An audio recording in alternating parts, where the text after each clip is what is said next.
Welcome and thank you all for joining us for this episode of the Crexi Podcast, an insider's guide to all things commercial real estate. In this show, we cover a broad range of topics that cater to both CRE newcomers and industry leaders alike. I'm your host, Shanti Ryle, Director of Content Marketing here at Crexi, and today we are so excited to sit down with Jenalyn Gardner of GlobeSt.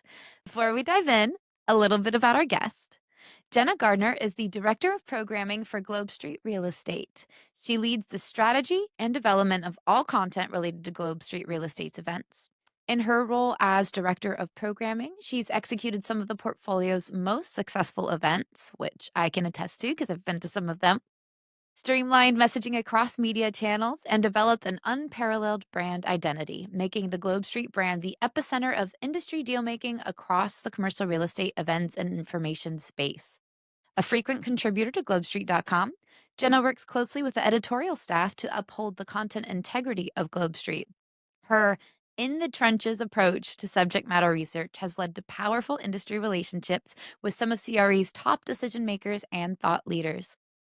Jenna also leads the strategy and development of all things Women of Influence, including the launch of the exclusive Women of Influence social media platform, The Hive, the year-round Women of Influence Miniseries events, and the leader of the influential Women of Influence Advisory Board, who altogether are working to transform the commercial real estate industry by elevating women to positions of power. We're going to get way into that coming up shortly. Jenna started her career in the newsroom as an editor and content strategist for PR Newswire.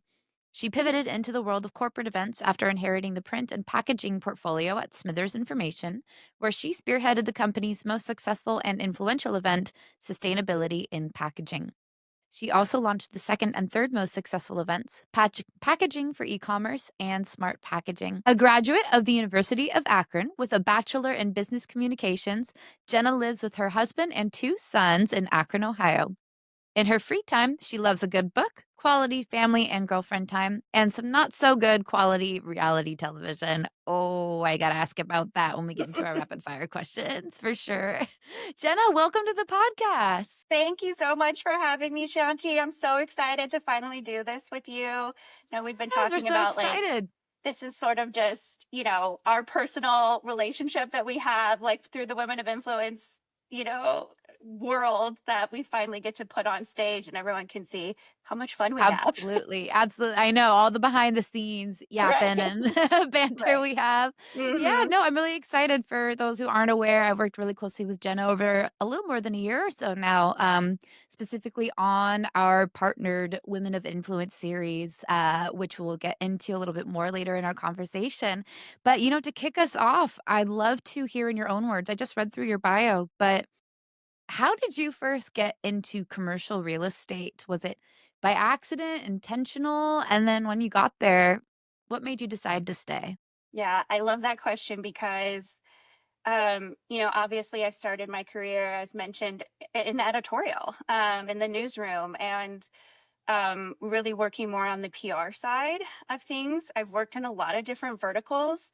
And when I transitioned over into event programming, I loved it at first because it was like I almost kind of got to be an actor, in that you get fully immersed into a specific industry, just enough to write good content, know who's important, get them on stage, and deliver a final product and kind of play the role for the day. And then you just take off your hat and then you go play something else. And so that really got a creative outlet out for me.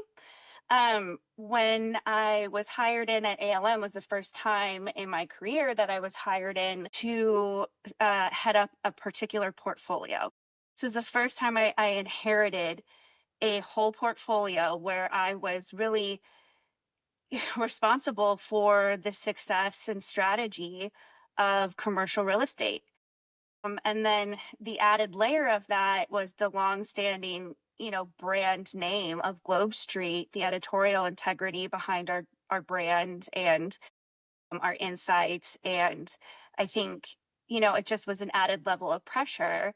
And it was the first time that I went to do some market research and some development, and start talking to people.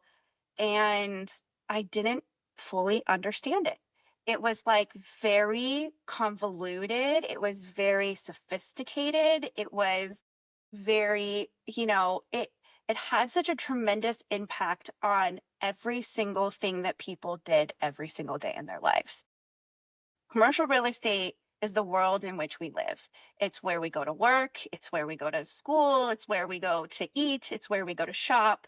It's the daycare centers that we send our children to. It's every single thing that we do. It's even the homes that we live in for multifamily. So it's just substantial influence on day-to-day life was just incredibly impactful to me, and it made me feel really important. It made me feel like I was a part of something really, really important, and I became very determined to learn it inside and out and to really be a subject matter expert and to be able to provide insights and information that will provide a roadmap for whoever you are in the value chain in the transaction to make the right decision, and give insight into the daily lives of commercial real estate professionals who are movers and shakers. And so I really threw myself into it, and when I did, I really never looked back. It was kind of just like I am a commercial real estate professional now, and it is my job to share intelligence with the community and get it out there and make sure that when we are in times of volatility and when we are in times of uncertainty, that there is one constant. There's a place people can go to get information and feel very confident in the work that they're doing, and in the transactions that they're getting over the finish line. Yeah, I think we have that in common. Also fell into commercial real estate by mistake, and wow, it's got just so many different layers and components and pieces that really do impact our day-to-day lives. Right. I totally, and we've talked about this Hmm. offline too, but, Yeah. so I'm curious, early in your career, specifically in commercial real estate, how did you go about building that subject matter expertise? A lot of how people learn, especially brokers, I would say, even on the investment side, is just being in the room where deals are happening, asking questions, getting their hands dirty, so to speak, and working on deals and like learning more and more about the market in a hands-on capacity. From a content programming side, how did you go about building up your own education so that you could speak to it with an area of expertise? Yeah, absolutely. So, one thing that my position affords me is the ability to build relationships with incredibly influential people, the decision makers, the most important people in the room. And so very early on, I developed a couple really important relationships, just from people, honestly, that were nice enough to pick up the phone, and talk to me. And of course, they wanted something out of it too. And I was more than willing to offer whatever that could be in whatever capacity. But I made, really good friends. I wouldn't even say partners. I mean, friends. These are people that I now talk to all the time. I know where their kids are going to college. We we I know what they're doing for the holidays. I know where they're going on vacation, and we talk, and we've certainly gotten each other through some challenging personal times and some challenging professional times.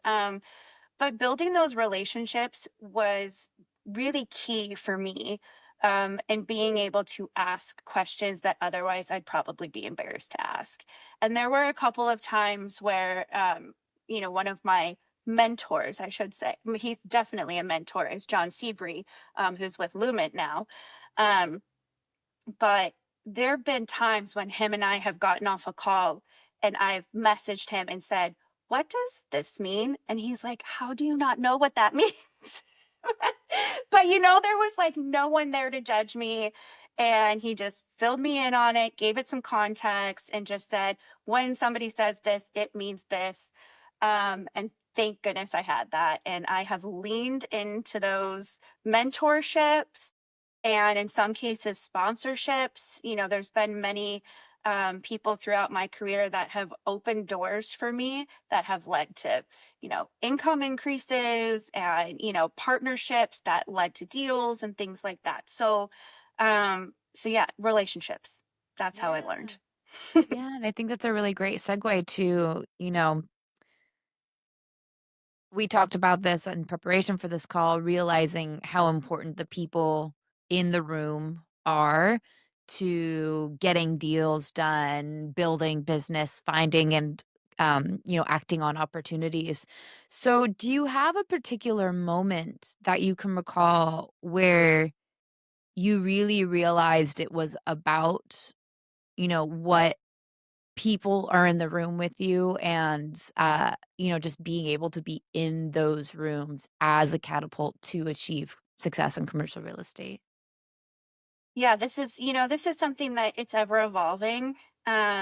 It's um every once in a while I'll be doing an interview with someone or covering someone and they'll make a comment about who's in the room and who's sitting at the table and like making room for people at the table, and it's almost like it's reinstilled in me how important it is for women to be the most important person in the room in those roles, in investor roles and owner roles.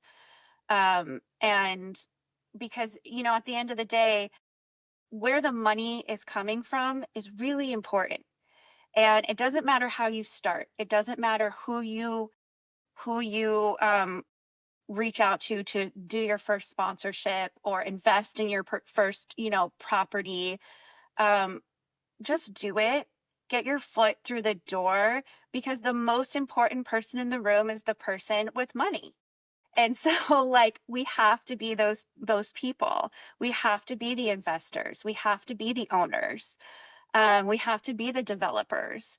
It's the most important role. And yes, lending is incredibly important, and capital is incredibly important, and brokerage is incredibly important, marketing, all of it, every single role, technology. We have to be experts in technology. We have to, because it's going to make us faster, better investors. And you can show someone the data so quickly and get them to invest in your project. These are things that make us the most important person in the room. So I'm reminded of it every day. Sometimes I'll be on the phone with some giant owner, and what they say goes. And everyone's just clamoring, to get a little bit of their time. And so yes, it's always happening. Sometimes almost every day, I'm realizing how important it is that we start to take on those roles. Interesting. Yeah, not just being, in the room where the deals are happening, but finding opportunities to put yourself in the position of being able to make the decisions. And yeah, even if you're just starting with a little sponsorship, a little round of funding to get into a first, let's say, multifamily deal, like that's a powerful stepping stone to be able to build, a whole host of wealth in commercial real estate with other people too, because it's a heck of a job to do by yourself. So, 100%. And like that first round of funding is so important. And a lot of people do start out as, some a smaller project, maybe a class C, that they then work on and flip, and it changes the course of their career. It will change the course of your career, because from that, you're going to build an empire. And everyone, Gray Star, you know, all the big guys, they started out with one investor that invested in one property, and then they built it into something. So yeah. Well, I want to take us back a step a little bit because we're going to really dive into, what Women of Influence does, what it's all about, what opportunities come out of it. But from the very beginning, can you give us the story of creating Women of Influence? What was the catalyst that made you go, okay, this needs to be something that's more formal of a program, more that has an event? And what were some early challenges that you faced in kind of pitching this initial idea and getting it off the ground? so I have done a women in series in most of my portfolios. So even when I've worked in other verticals, there's always been some sort of women in component. And there's a very good reason why I always sort of push leadership in that direction. And it's because women are absolutely superb deal makers, and they make the most of their time with whatever they're doing. They're agile, they're quick. And so, yes, you're investing into a really important piece of the puzzle when we talk about DEI, when we talk about mentorship, when we talk about gender equity, like all these important, corporate social responsibility, like it's not going away. It's going to exist forever. We have to take it seriously. But I also think that, you know, you can do good things for society and make money too. And like that is one thing that always I felt like was just a message I needed to get out there was that there is just a profound amount of intelligence and expertise and deal making at these shows that is just unparalleled. And I mean, I do a lot of shows and nothing ever comes close to the women's shows. And, we were already positioned very well to launch a woman of influence in Globe Street because we had an incredibly successful one on our legal side. And on the legal side, it was so successful that it honestly, rivaled some of our biggest shows like Legal Week and Legal Tech, all these huge shows. Um, Women Influence and Power in Law did just as well. And it was a massive deal with making show. And there was huge corporate buy-in in that because you send your women to that show and they're coming back with deals and they're coming back with clients. So I would say we didn't have any issues launching the concept. We absolutely had buy-in from the higher ups. And it was, we already had the established awards conference. So now it was really transitioning into, um, a conference, an industry conference with market intelligence, content, and deal making. Um, so the first year that we did it, honestly, it did very well. It took off very early on, and we had like that initial success.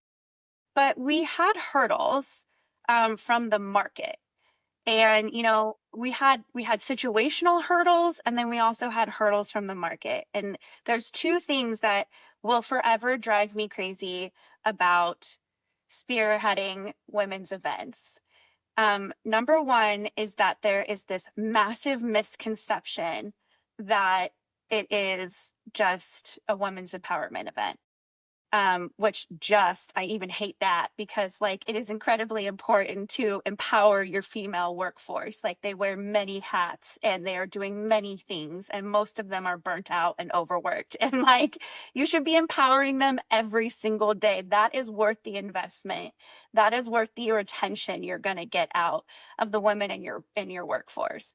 But beyond that, it's that it was almost kind of discrediting the work that we do when we get out in the field, and the fact that we were making money, you know what I mean? Like we were generating leads, we were closing huge transactions, we were providing just unmatched intelligence on that stage from women who were in very, very important deals and had a seat at the table and were sharing it with all the other women in the room because they wanted them in there too.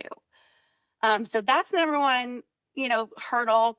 And then number two is that because of the many roles that women play in society, in life, and even at work, when it came down to actually having the show, and this happened in every show I've ever done, we had a lot of cancellations because when someone gets sick, and when a parent is in the hospital or child needs something, is sick, or a husband's away at work or partners, has to go to a show, it's usually women that bears the brunt of that. It's a lot, and it's hard sometimes because, it just always seems to be their burden to carry, that they'll say, well, I'm sorry, I can't go now. I have to go do this or do that. They're just wearing so many hats. And so, one of the things that we're still solving for is that, how do we make this as easy, accessible, um, able to work around, worth your time away from the office, something that you can bring back and show your boss, worth your time away from the family, from your families.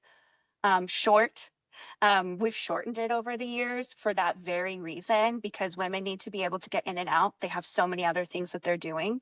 And so we jam just a tremendous amount of content in a day and a half.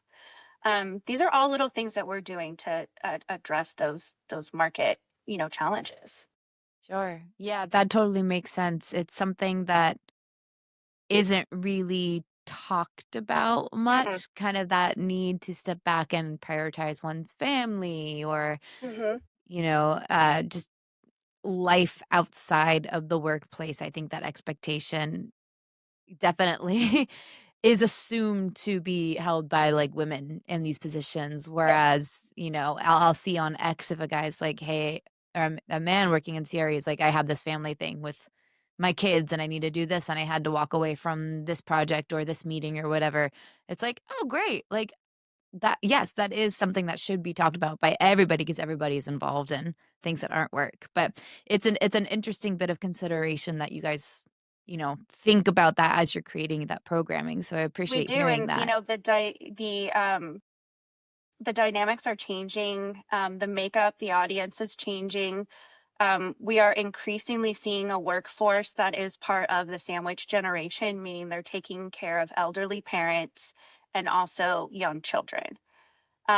And the mental load that that puts on women is just something that is not talked about enough, and something that there are not enough conferences and shows and jobs across the industry that are taking this into consideration. I mean, I read a statistic the other day that it's like 60% of the female workforce is part of the sandwich generation, meaning they're caring for elderly parents and their young children. Um, that's a lot.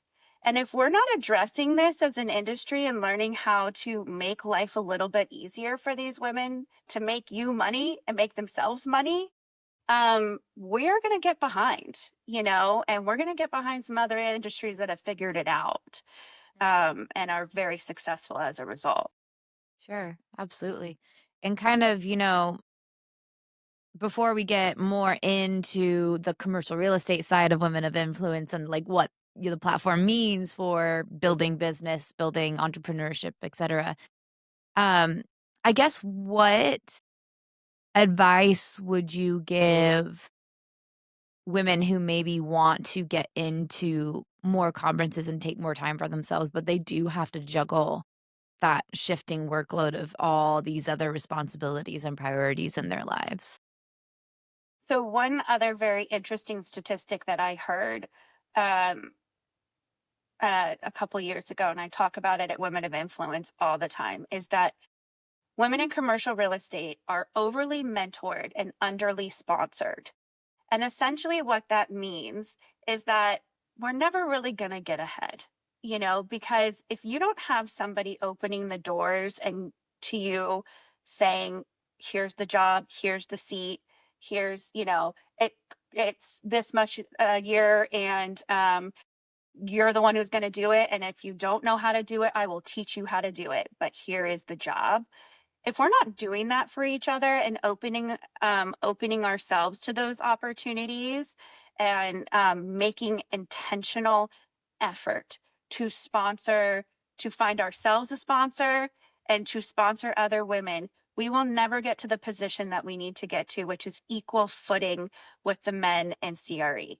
We'll never get there. We have to sponsor each other. We have to get out there and start saying, this one would be great for this job. Let's bring her in. This one would be great for this job. You can teach someone how to do something all day long, but until you actually give them their shot, it doesn't really mean that much.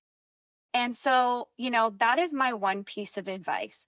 Just say that in your head all the time. Women are underly sponsored and overly mentored. Make yourself a priority. Go get yourself a sponsor. Go get go to a place where you are going to make yourself the most important person in the room and bring someone along with you. Don't go in that room by yourself. Yeah. And if you're Um, in the room, add a right, seat add a seat right, at the table. exactly. I love it. I love it. It's all about abundance, a mindset of Mhm. abundance, right? Mhm. So, women of influence, the Yes. platform. Mhm. Like I mentioned a little bit earlier on, Crexi came in to come do the podcast series with you guys just last year. We're excited to be continuing it going into this year. But I'd love to start back at the very beginning. So Mhm. you mentioned you had buy-in from the leadership team at ALM. They're like, absolutely, let's do this Women of Influence and Commercial Real Estate event. What was the first iteration of this like? How did you think about putting panels together? How did you think about who you would reach out to bring into the room? And what was the initial goal of that first conference before we get into subsequent years? Yeah, I think that, the initial goal was really almost kind of just beta testing. Is there an appetite for this? And in terms of who I reached out to, I used my couple of few connections that I had made in multifamily, and that I had made in healthcare and retail. And had them start sending me names for women. And it started very small. I didn't even have it at an advisory board the first year. It started very small and a very simple formula. It was a formula that we follow pretty much on all launch shows, couple of panel sessions, state of the industry. And then, I mixed in some personal development throughout. And I would say in those early years, there was probably a lot more personal development. And it has evolved over time to be much more industry focused. Because one thing that we realized is like many of the industry, technical sessions can be both. And there's a lot to be taken out of somebody who is just truly an expert in their field. Like one thing that always really stuck out to me was, Crexi does a lot of our tech sessions. And just the extreme amount of intelligence and knowledge behind AI software and how it's transforming the industry and how quick and efficient and good it can make you at your job.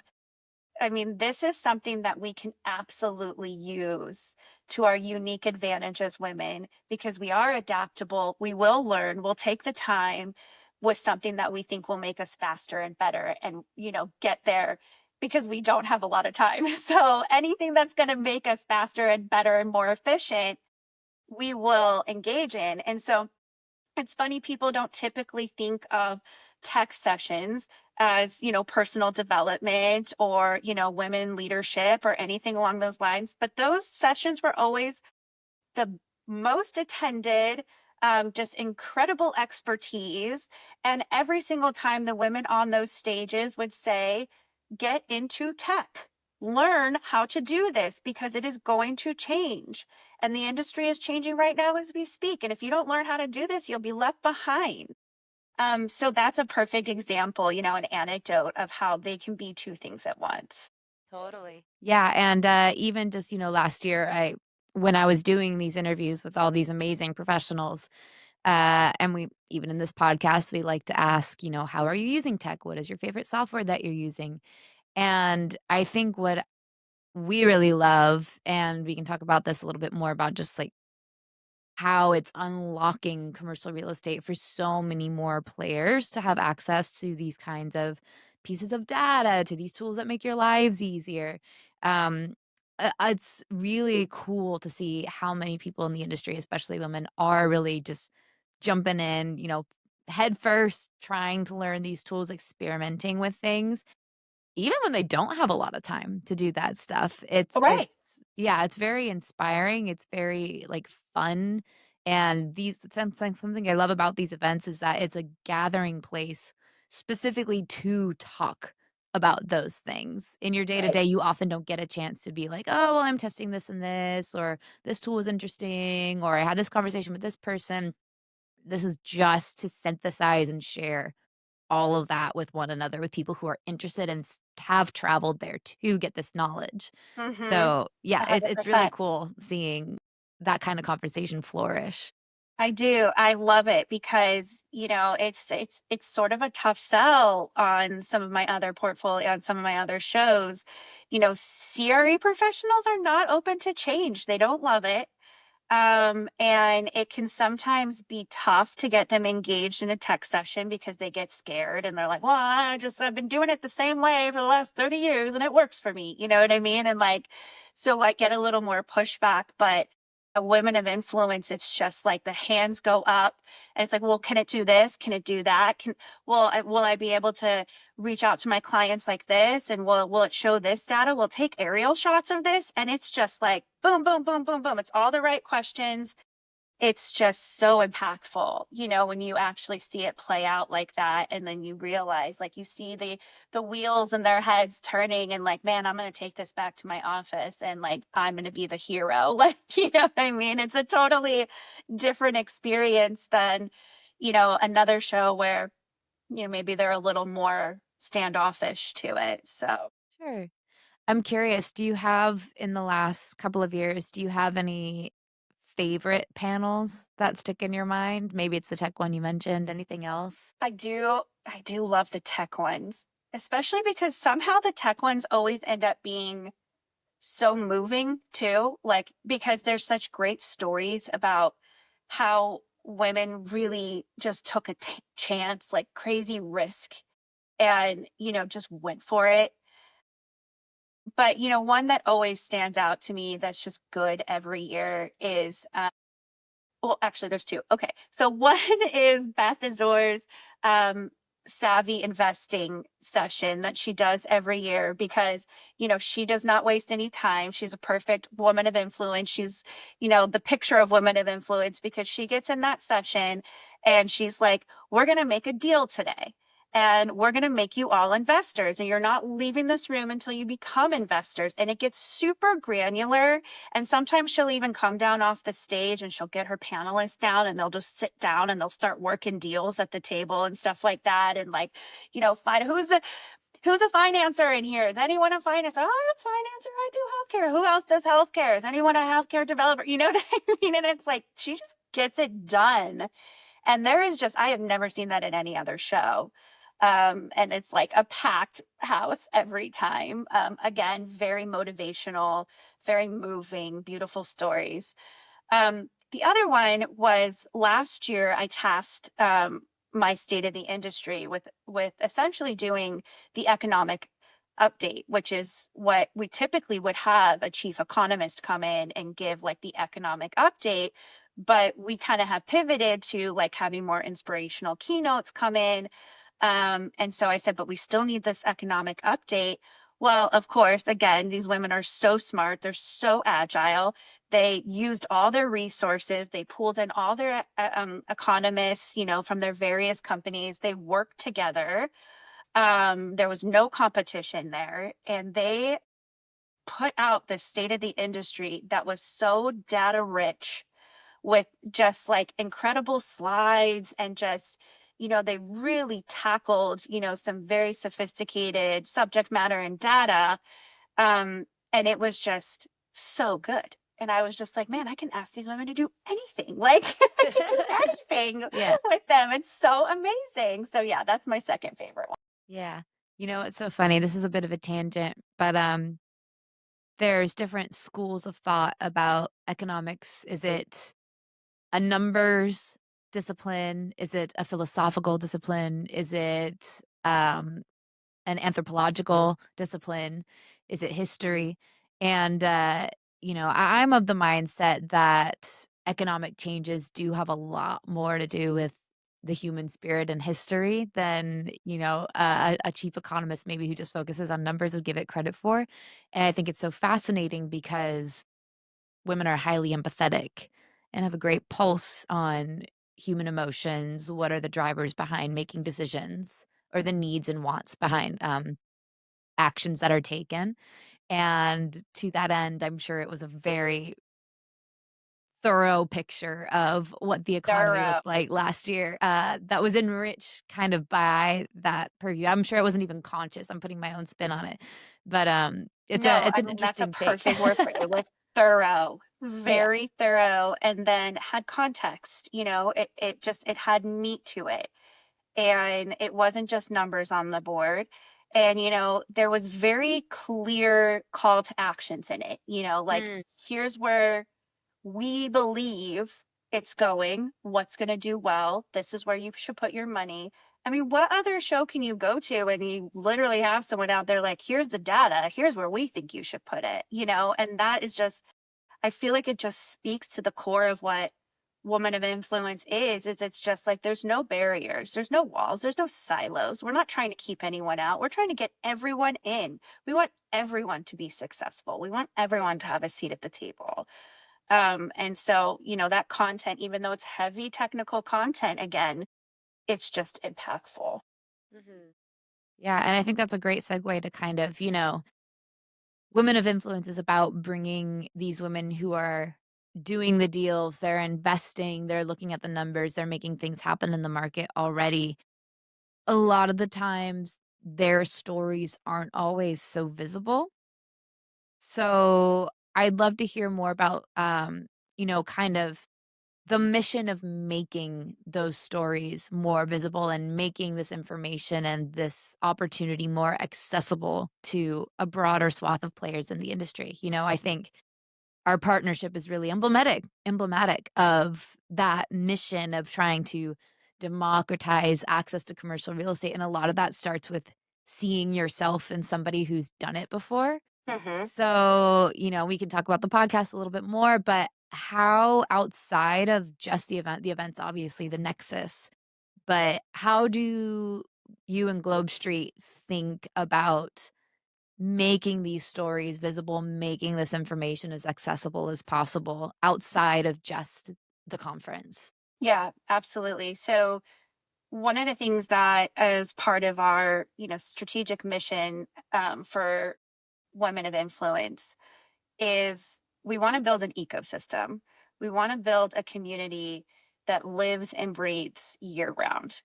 And it's the yes, the conference is the epicenter, but year round we should be telling stories. Globe Street is, after all, an editorial brand, and we love to tell stories. And we love to take sometimes boring topics and tell stories that are very interesting. Well, nothing that happens at Women of Influence is boring, and their stories are just so motivating and inspirational. And so part of platforming women in the industry is telling those stories everywhere, any way we can. So we kind of got into um, this idea of having multiple media platforms where we're always constantly telling stories and we're telling these women's stories. So we have our conference where we tell lots of stories. We have globestreet.com where we'll have generated content from, we are using a lot of AI to make ourselves run faster.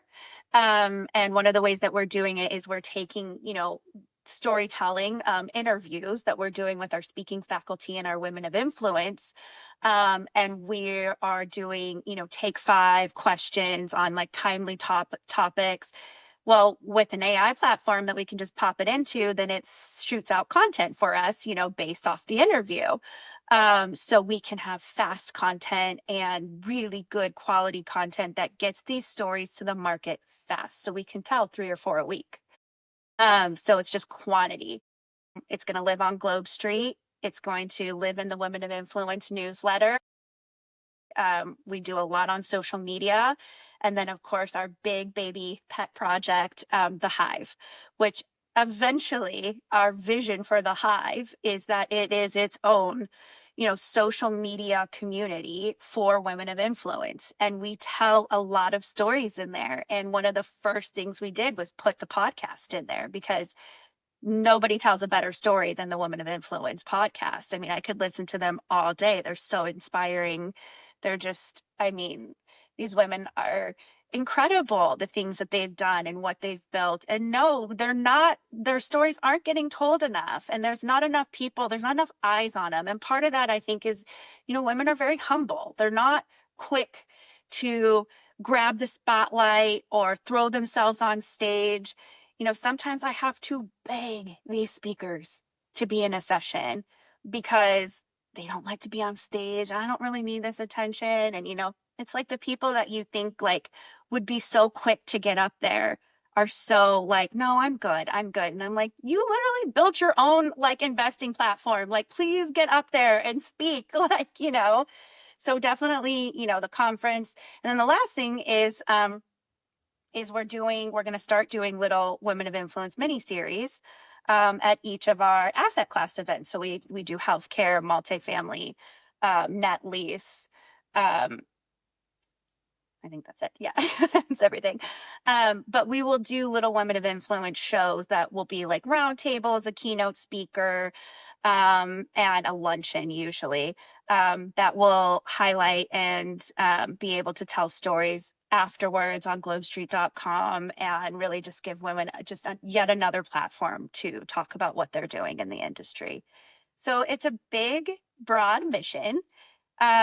We are working really hard, but we're excited. We think that there's just so much to be done. And even just, partnerships like who would have thought that like Crexi, a tech AI platform company, and an events media company and editorial would come together and build probably one of the most impactful platforms that tell women's stories. Like, you just got to do it. You just got to go for it, and like, that's what we're doing. So, It's a creative industry, commercial real estate. And mhm. yeah, I can't tell you how activated I've been the last year, starting with the Globe Street partnership and doing that podcast. So I'm really grateful for the opportunity and lots of exciting stuff to come.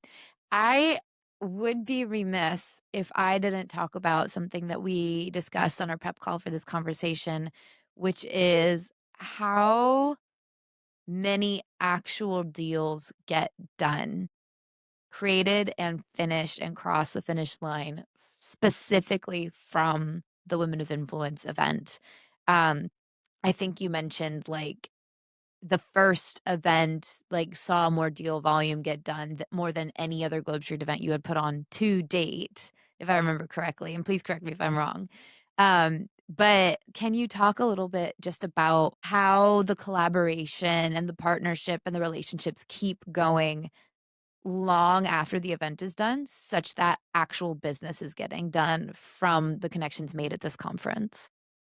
So one thing that just I think shocks everyone who hears it every time I say it is some of our highest number of transactions come out of Women of Influence, which is crazy when you think of some of our huge like flagship shows like multifamily and healthcare. And there's a lot of deals done at that too. But I think it's just very surprising to know that not only are deals getting done, but big deals are getting done, and they're getting done in almost every room. So I would say on average, I mean, from it's hard to really say like, okay, X amount of deals came out of this, but I would say like on average, with the women that are with our audience numbers, I would say at least 50% of the audience is doing some sort of deal making on site. And at least 70% of the audience is leaving with good solid leads, and at least conversations. Um, what the rest are doing, I don't know because it's there for them. But maybe they're just having too much fun. I don't know. Yeah. But Yeah. They but just follow up yeah, a little later.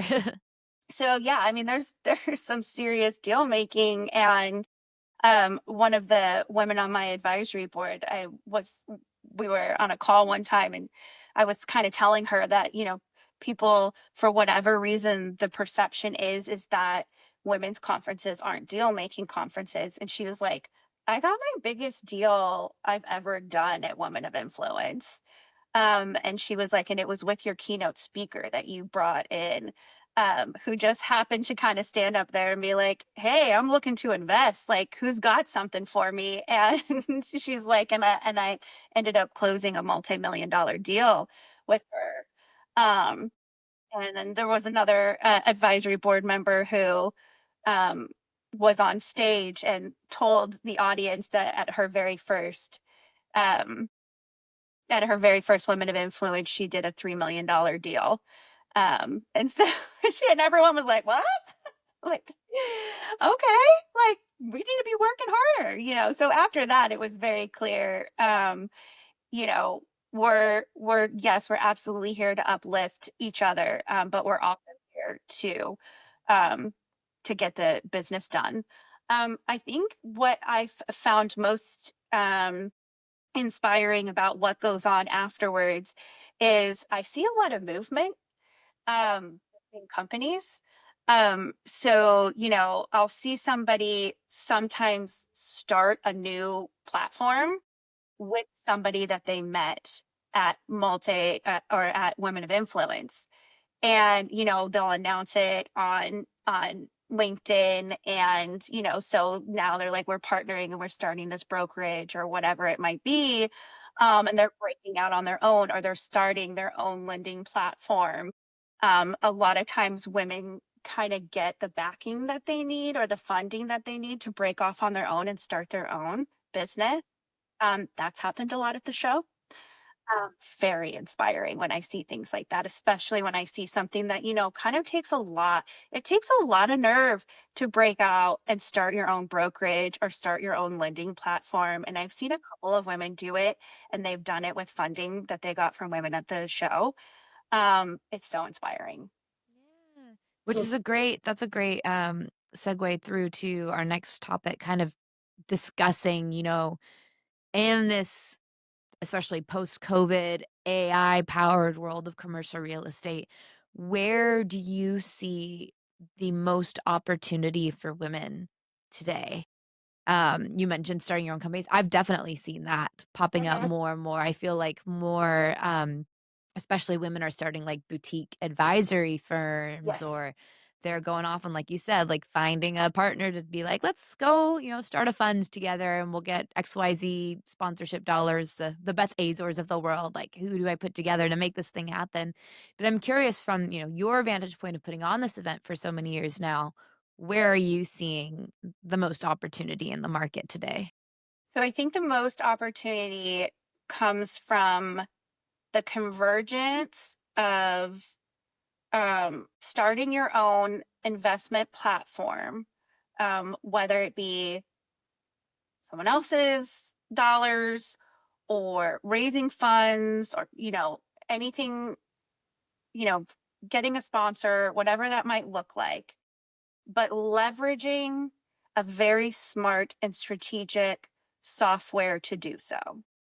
And it's something that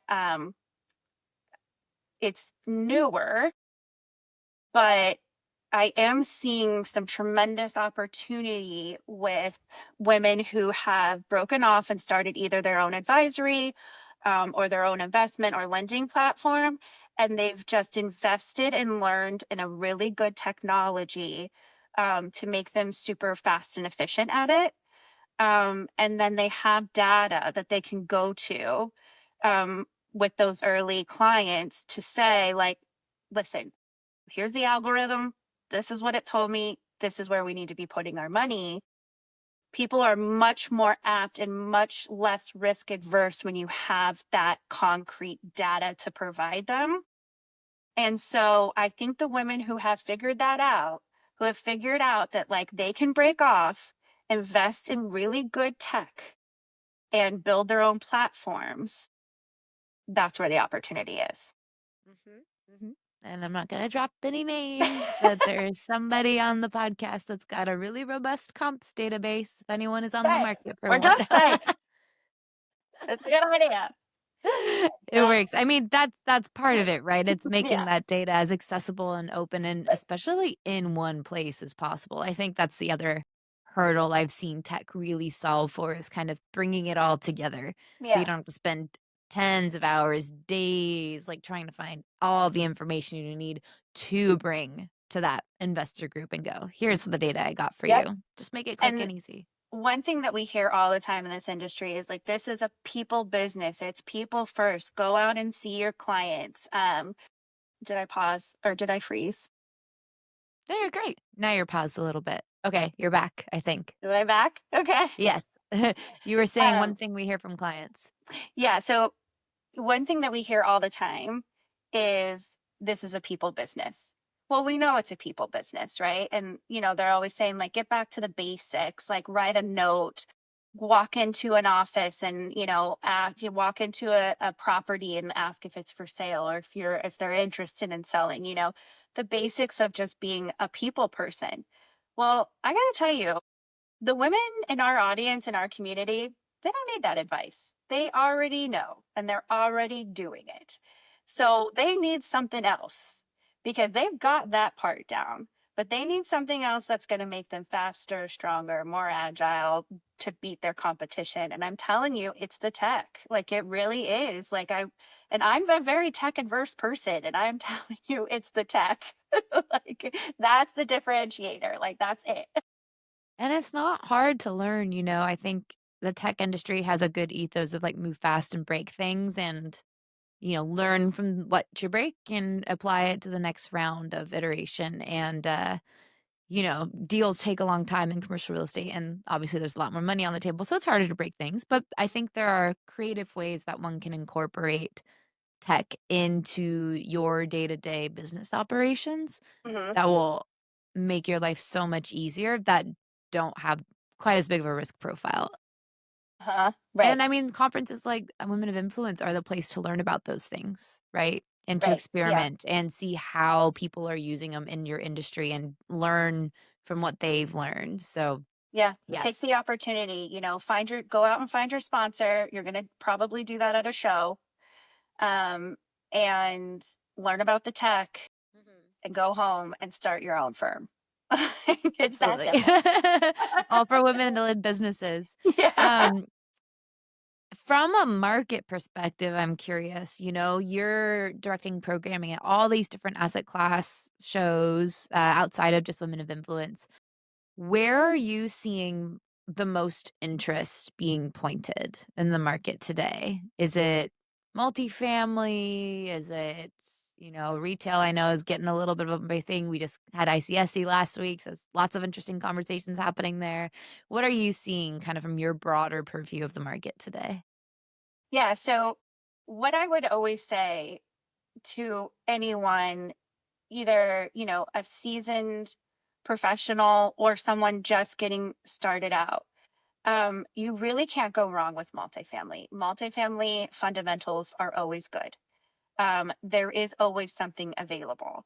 There is always something that you can flip and get your returns quickly. Um, it's just such a stable return asset class, that even when we're in the midst of market volatility, which we are, and there's a lot of fear around, taking a leap, you know that people are always going to need somewhere to live. And so the sustainability of it is it's just kind of, it's unmatched. So for me, if I was in a position where, I had funds to invest, or I was just starting out and I wanted to do something safe, something that I know I could show my returns to my investors quickly. I can fundraise quickly. Most, lending platforms will invest in multifamily because they do have such stable returns. Um, that's where I would go always. Of You course, read my mind because we have a rapid fire question section, and okay. that was gonna be my my first question, so I won't ask it anymore. Fine. Yeah, sorry. Well, I No, will you're say good. also another, very safe bet is healthcare. Sure. It's another one that you can get in pretty low. You can buy a building, you can partner with a doctor, and we're seeing a lot of that at healthcare, where we have like these brokers that partner with doctors or physicians that are wanting to buy their own property and grow it and expand. We're So seeing, medical office more so? mhm, yeah, we're seeing an influx in medtail, a big influx in medtail, which really can be anything when you think about it. But the main place that we're seeing it is like the um, dialysis and blood banks, and then like Botox and med spas and things like that. That's a really low barrier entry place that you can get into, that will you'll see fast. Sure. Good to know. And I mean, people can always go to your conferences to get more Yes, they more can. details there. Yes, they All can. right. So I want to be mindful of your time. I know we've been going for a while now because this is just so much fun. Um, but I'd love to get to your answers to a couple rapid fire questions, which, Are we like I gonna said, talk about reality TV? Because we oh, gotta get to that. what's your favorite TV show? Right now, Secret Life of Mormon Wives. Oh my gosh. So I bad good. couldn't. So I'm not on TikTok. So I tried to Me watch the either. first episode and I was like, I don't know what's going on. Why are these women so upset? Are they really Mormon? I don't know. I've heard Yeah. very good things about the show, but Well, I probably couldn't not get good things. I mean, it's not what's like this isn't like cerebral entertainment by no, no, any. no. Good things This in is terms of it being like high quality garbage. yes. Yes. I feel like my big guilty pleasure one was Love Is Blind, but when it first came out, like Yeah. during COVID, when nobody knew what was going on. Season 1 was just, unmatched, but the last season was pretty good too, but, like, nobody they get to the end and there's only one couple that makes it now. It's like, ugh, Yeah, but everybody knows what the jig is. yeah. I will say watching, like, international versions of it, like, I watched Love Yeah. Is Blind, Dubai, I think. Mhm. So fascinating seeing how different cultures will approach the courting process, especially in, Love like, a it. reality setting. Yes. Love Is Blind Australia, I just watch it for the accents. Um, I yeah. love it. Love Is Blind UK, that's another one I watch for the accents. That's amazing. Yeah. They're all good. Okay, alright, we got that rapid fire question on lock. Um, what is the craziest way I won't ask clients because you're not in brokerage or investing, but what is the craziest way you found a new connection in the Yeah. commercial real estate world? So, um, I have, people that I highlight, or like speakers, or that I want to interview, that are subjects to in my writing and on Globe Street. So and in a lot of ways those are my clients, and this speaking faculty. But the best way I ever found someone, and she is still on my advisory board to this day, is I was reading an article about something in Austin real estate. And it was like an article about multi-generational workforces. Um, and, just, bringing your sons and daughters into work for you. And this woman in this article was just so fascinating. She was such a powerhouse, and she was talking about how we're never going to have a next generation of women in real estate and commercial real estate unless we start bringing our daughters and our nieces and all of the women around us, our friends, into work for us in our business. And she was a builder, and she was a developer and an investor and a broker, and she did it all, and she was so fascinating. And so I mean, it took me forever to find her information, which is crazy. You would think like doing an article like that. And I think it was a newspaper article too. Like I don't even think it was like in like the Austin Times or something like Sure, that. sure. Like it was so random. I was on the deepest rabbit hole just reading about multi-generational families, businesses. But that was Delee I Becker. was gonna say that's Delee for sure. Yeah, that was Delee. And, I finally found her email address and asked her to come speak. And she was like, yeah, girl, come speak.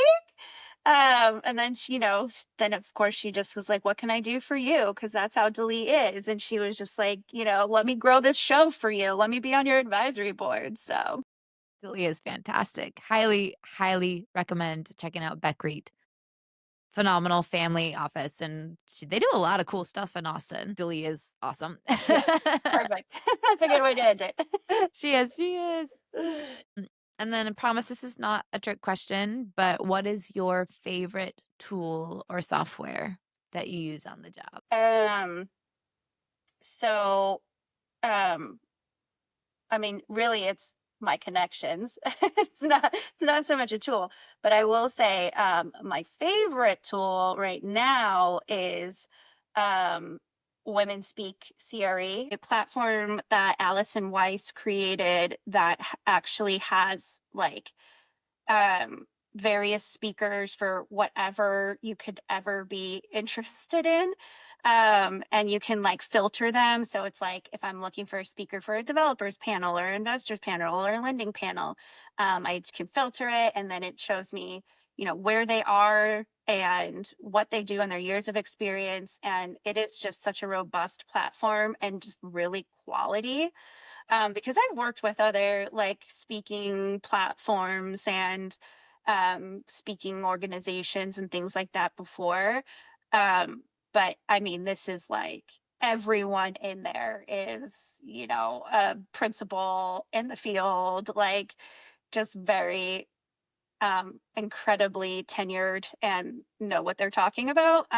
So like I programmed 23 speakers from that for women of influence, which normally takes me a couple of months to get all my speakers, and I did it in like 2 days. Oh my gosh. Yeah. That's amazing. Yeah. Oh, now you have the rest of the month off. No, I'm Right. kidding. So now I just like sit by the pool every day and chill.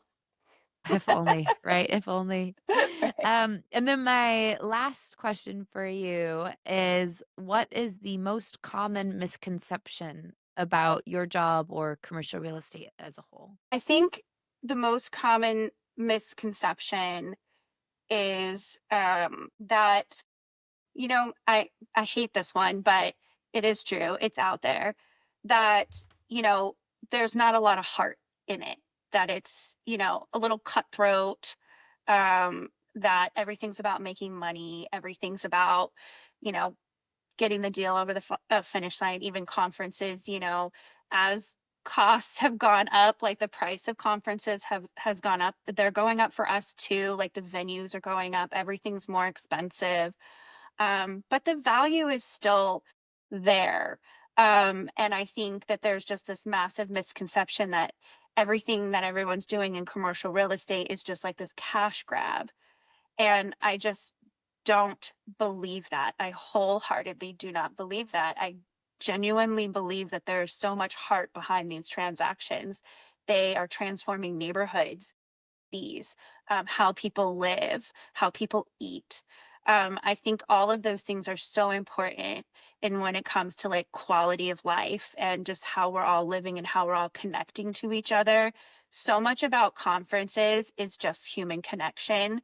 We realized that in 2020 that like people just they couldn't do it. They got so sick of doing video conferences because they just absolutely needed, they craved that human connection to sit across the table from someone, break bread, and make a deal face to face.